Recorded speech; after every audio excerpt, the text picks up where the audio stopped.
दोस्तों, मिस्टर हिम्मत आनंद के इंटरव्यू के पिछले एपिसोड में आपने देखा कि किस तरह अपने सपने को पूरा करने के लिए उन्होंने इंडिया की सबसे बड़ी टूर ऑपरेटिंग कंपनी के चीफ ऑपरेटिंग ऑफिसर की पोजीशन को भी छोड़ दिया।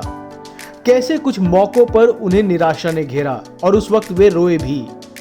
कैसे उन्होंने अपनी लाइफ में बुरे वक्त का सामना किया और कैसे खुद पर विश्वास बनाए रखकर और अपनी स्ट्रेटजी को चेंज करके वे एक बार फिर से सफलता की सीढ़ियां चढ़ते चले गए और आज पूरे भारत में 9 रिजॉर्ट बना चुके हैं और सक्सेसफुली उन्हें चला रहे हैं। दोस्तों, इस एपिसोड को शुरू करने से पहले हम आपको बताना चाहेंगे कि आप सभी के लिए मौका है मिस्टर हिम्मत आनंद से सवाल पूछने का। ये सवाल आपके अपने करियर, जिंदगी, बिजनेस के बारे में हो सकता है या फिर मिस्टर हिम्मत आनंद के बारे में। कुछ चुने हुए सवालों का जवाब देंगे खुद मिस्टर हिम्मत आनंद। अपने सवाल आप हमें इस वीडियो पर कमेंट करके भेज सकते हैं। तो आइए शुरू करते हैं आज का एपिसोड। कोरोना की वजह से लगे लॉकडाउन के दौरान आपने क्या किया? कोरोना अभी चल रहा है और किसी को कुछ नहीं पता कब तक चलेगा ये, लेकिन कुछ मिनटों के लिए जाते हैं वापस। जब कोरोना था और लॉकडाउन भी था, वो 4 महीने हम सब ने कैसे गुजारे। मेरे बहुत दोस्तों ने या तो बहुत से वेबिनार अटेंड करे, कुछ लोगों ने कुकिंग क्लासेस शुरू कर दी, कुछ लोगों ने डांस क्लासेस शुरू कर दी। सब कोई कुछ ना कुछ कर रहा था अपने आप को बिजी रखने के लिए। लेकिन मैंने क्या किया? मैंने अपने आप को समझाया कि जिंदगी में ऐसे मौके कब आते हैं जब आप 4 महीने के लिए घर में बिल्कुल बंद हो, ना कहीं जा सकते हो, ना आ सकते हो, कोई आपको मिल नहीं सकता है। बिजनेस आपका बंद है, बड़ा बिजनेस हो, छोटा बिजनेस हो, बिल्कुल बंद है। तो ये 4 महीने मैंने कुछ नहीं किया, क्योंकि मैंने अपने आप को कहा कि घर में बैठो पूरा दिन सोफा पे। मैं सुबह से रात तक नेटफ्लिक्स देखता था, अमेजोन पे मूवीज देखता था। मेरा एक 9 साल का डॉगी है जुगनू के साथ खेलता रहता था। तो बस 4 महीने मैंने ऐसे ही काट लिए, कुछ नहीं करते करते, और बहुत मजा आया मेरे को। मैंने ये भी अपने आप को समझाया कि बिजनेस तो बंद है ही, मेरे सारे होटल बंद थे 4 महीने के लिए। तो या तो रोना धोना करो या फिर अपने आप को समझाओ कि हम हर एक में इतनी शक्ति है कि हम फिर से अपना व्यापार जीरो से शुरू कर सकते हैं। और वही मैंने अपने आप को समझाया कि जीरो से मैंने अपनी जिंदगी फिर शुरू करनी है। और इसमें मेरे को ये कोई मजबूरी नहीं लगी, मेरे को कोई हार नहीं लगी अपनी, ये बल्कि मेरी एक स्ट्रेंथ था मेरा, जो मैं अपने आप को कह सका कि फिर से जीरो से अपनी जिंदगी शुरू करनी है। और उस वक्त मुझे शून्य का जो एहसास है तब हुआ जाके। आप लोगों ने क्या करा, शेयर करिए हमारे साथ। आपने कोरोना सिचुएशन का सामना कैसे किया? कोविड का लॉकडाउन जब अनाउंस किया गया था, करीब 5 महीने पहले ये अनाउंस किया गया था मार्च के अंदर, तो हमको सबको अपने सारे होटल बंद करने पड़े थे। और मैंने देखा कि उन 2-3 महीनों में काफ़ी सारे होटलियर्स काफ़ी पेसिमिस्टिक हो गए थे कि क्या होगा, बिजनेस का, बंद हैं, कैसे करेंगे, क्या करेंगे। लेकिन ट्री ऑफ लाइफ में हम अपना काम करते रहे, अपने प्रमोशन करते रहे जैसे कुछ नहीं हुआ है, क्योंकि मुझे पता था कि ये 3, 4, 5 महीने से ज़्यादा लॉकडाउन क्या जाएगा ये। तो हमने मई बिगिनिंग में ही अनाउंस कर दिया था कि हम 15 जून को अपने होटल खोल देंगे, क्योंकि मेरे को पता था कि लॉकडाउन कभी ना कभी तो उठेगा ही, और मैं चाहता था कि हम सबसे पहले होटल हो जो खोलें अपने आप को। सो हमने अनाउंस कर दिया था और 15 जून को हमने अपना पहला होटल जयपुर में खोल दिया था। और जून आखिर, जुलाई फर्स्ट वीक में 4 होटल हमने और खोल दिए। तो मतलब 8 में से हमारे 5 होटल शुरू हो गए थे फर्स्ट वीक ऑफ जुलाई तक। ये ज़रूरी था मेरे लिए, क्योंकि एक तो एक पेंट अप डिमांड था, और मुझे पता था कि जयपुर जैसी जगह जो अपने सोर्स मार्केट दिल्ली एनसीआर से 4 घंटे की दूरी पे है, वो अच्छा करेगा। और हमारे रिजल्ट्स जुलाई, अगस्त, सितंबर, अक्टूबर में बहुत ही बढ़िया थे। दूसरा था कि स्टाफ जो घर बैठा था पिछले 3 महीनों से, अप्रैल, मई, जून, हमारी एक रिस्पॉन्सिबिलिटी थी उनकी तरफ। हाँ सही बात है, हमको काफ़ी स्टाफ को लीव विदाउट पे भेजना पड़ा, कुछ लोगों को हमको भेजना पड़ा घर परमानेंटली, क्योंकि हालात बहुत ही बुरे थे। जितना कर सकते थे हम अपनी पूरी कोशिश करी, पर छोटी कंपनी है और हर एक कंपनी की अपनी लिमिट होती है, क्या कितना कर सकते हैं। क्वाइट नेचुरली आप सबको सेटिस्फाई नहीं कर सकते हो, लेकिन हाँ दिल में ईमानदारी पूरी थी कि भाई जिसको भी जितना कर सकें और जल्दी से जल्दी वापस लाएं। इसलिए जैसे ही हमारा बिजनेस बढ़ता रहा, जुलाई अगस्त सितंबर में 2 काम करे। एक तो जो बाकी स्टाफ था उनको वापस लाए हम, और जो सैलरीज हमारी रिडक्शन हुई थी आस्ते आस्ते करके सैलरीज को बढ़ाया। आज अब नवंबर में हैं हम, हमारे 8 में से 7 होटल खुल गए हैं। एक बनारस है जो अभी नहीं खुला, उसको हम देख रहे हैं कब खोलेंगे। बट आई थिंक हमने बाकियों से अच्छा ही करा है, बिल्कुल डिटर्मिन्ड रहे, कोई ज़्यादा पेसिमिस्टिक नहीं रहे। जैसा मैंने पहले कहा, अपने में कॉन्फिडेंस था, और ये हमें बहुत हेल्प करा ये कोविड के टाइम निकलने से। आपकी दिनचर्या यानी डेली रूटीन क्या है?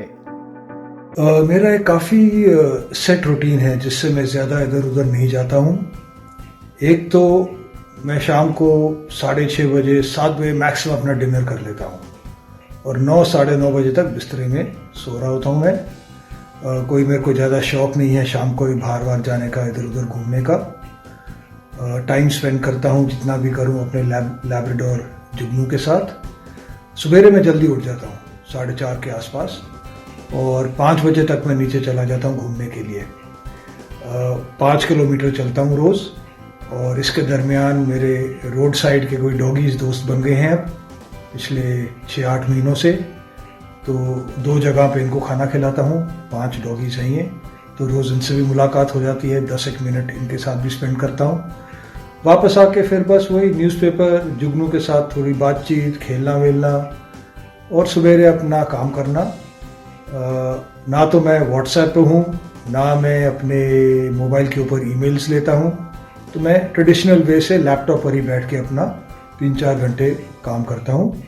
और बस दोपहर के बाद मैं ज़्यादातर फ्री हो जाता हूँ मैं जितना, क्योंकि मेरा दिमाग जो है सबसे सही सवेरे सवेरे चलता है। लंच टाइम तक लाइट्स आउट हो जाती हैं, तो दोपहर में बस टेलीविज़न देखना, नेटफ्लिक्स देखना, शाम को जुगनू के साथ थोड़ा बहुत खेलना, ऐसा ही दिन अपना कट जाता है। आई थिंक रूटीन इम्पॉर्टेंट है। अब हर एक का अपना अपना सिस्टम होता है, कुछ लोगों को बाहर जाना पसंद है, कुछ लोगों को घर में रहना पसंद है। मैं ज़्यादातर घर में रहना पसंद रखता हूँ, पर रूटीन एक मेरा बिल्कुल सेट है, उससे मैं ज़्यादा इधर उधर जाता नहीं हूँ।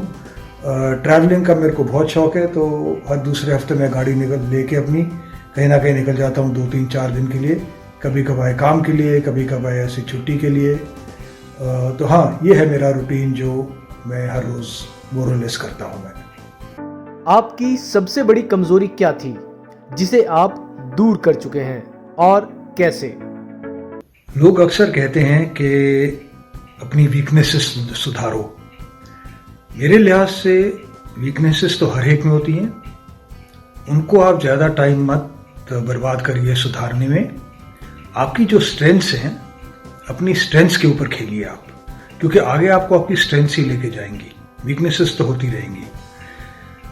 मेरी एक वीकनेस जो है कि मैं नेटवर्किंग में, पीआर में बहुत बुरा हूँ, मेरे से होता ही नहीं है ये। और मैं ये भी जानता हूँ कि आजकल के बिजनेस में इसके बिना आप सक्सेसफुल हो ही नहीं सकते। पर अब ठीक है, ज़िंदगी तो कट गई है जो कटनी थी। अपने लड़के को मैं बोलता रहता हूँ कि भाई जो नेटवर्किंग है, जो पीआर है, उस पर ध्यान दो, क्योंकि बिजनेस इसको वही चलाता है। और मुझे खुशी है कहने में कि उसकी जो नेटवर्किंग स्ट्रेंथ्स हैं, जो पीआर स्ट्रेंथ्स हैं, वो बहुत स्ट्रांग है। तो चलिए, मेरी जो वीकनेस थी सी, आगे जाके जो अगली पीढ़ी है उसने तो उसको सुधार ही लिया है। जिंदगी में आपको सबसे कठिन फैसला क्या लेना पड़ा? मुझसे अक्सर पूछा जाता है कि आपकी जो जिंदगी में हार्डेस्ट डिसीजन जो आपने ली कौन सी थी।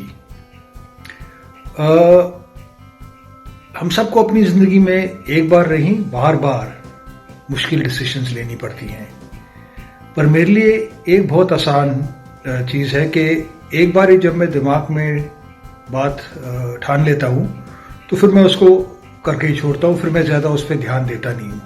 क्योंकि आप जितना ध्यान दोगे, जितना सोचोगे, जितना लोगों से डिस्कस करोगे, उतना ही मुश्किल हो जाता है फिर वो डिसीजन लेना। तो मेरी राय यही है कि एक बार अगर आप कन्विंस्ड हो कि हाँ मेरे को ये करना है, तो आंख बंद करके करो उसको। पर ये याद रखिएगा, कॉन्सिक्वेंसेस जो हैं आपका था, आपके ही होंगे, क्योंकि डिसीजन जो आपने लिया करने का वो आप ही नहीं लिया है। उस वक्त फिर किसी दूसरे को दोषी मत ठहराना, ये आपका अपना डिसीजन था और जो आपने किया वो कॉन्सिक्वेंसेस भी आप ही के हैं। आपके सक्सेस सीक्रेट्स क्या हैं?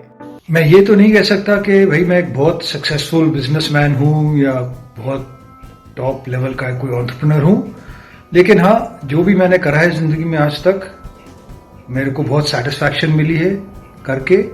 टूरिज्म में था तो मैंने जो नंबर 1 पोजीशन थी टूरिज्म में कॉर्पोरेट वर्ल्ड में, वहाँ तक पहुँच गया।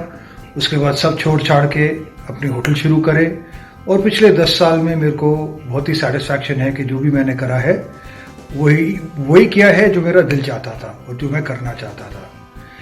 इसके अंदर कोई ज़्यादा सक्सेस मंत्रा नहीं है। 2-3 चीज़ें हैं जो ज़िंदगी में मेरे को काम आई हैं, वो मैं शेयर करता हूँ आपके साथ। और ये चीज़ें शायद क्योंकि मेरे पिताजी फ़ौज में थे, तो फ़ौज का तौर तरीका फ़र्क ही होता है सिविलियन लाइफ से।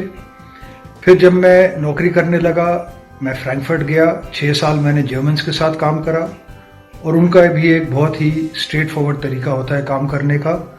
तो बहुत कुछ सीखा मैंने उनसे और आई थिंक मेरी जो मोल्डिंग हुई है ज़िंदगी में जर्मन्स के साथ काफ़ी हद तक उनसे सीख कर हुई है।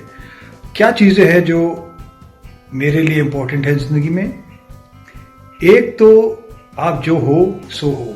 मेरे को ये दिखावा बिल्कुल पसंद नहीं है और आजकल आप देखेंगे सोसाइटी में कुछ ज़्यादा ही दिखावा हो रहा है, जो मैं एक्चुअली सच में हैंडल नहीं कर सकता हूँ। तो आप जो हैं वही रहिए, दुनिया को वही बताइए, कोई ज़्यादा कहानी बताने की ज़रूरत नहीं है।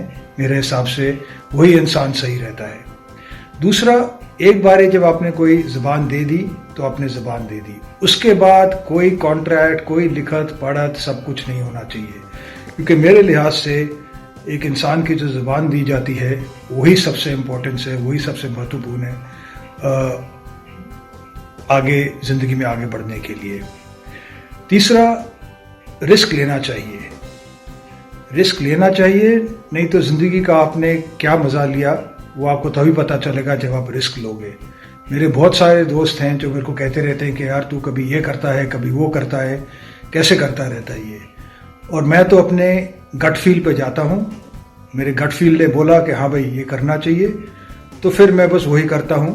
उसके बाद मैं ज़्यादा सोचता नहीं हूँ।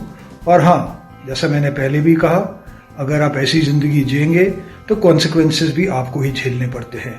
वो भले अच्छे हो या गलत हो, वो फिर आपकी किस्मत है उसके बाद। दोस्तों, अगर आप मिस्टर हिम्मत आनंद से कोई सवाल पूछना चाहते हैं तो कमेंट में लिखना ना भूलें।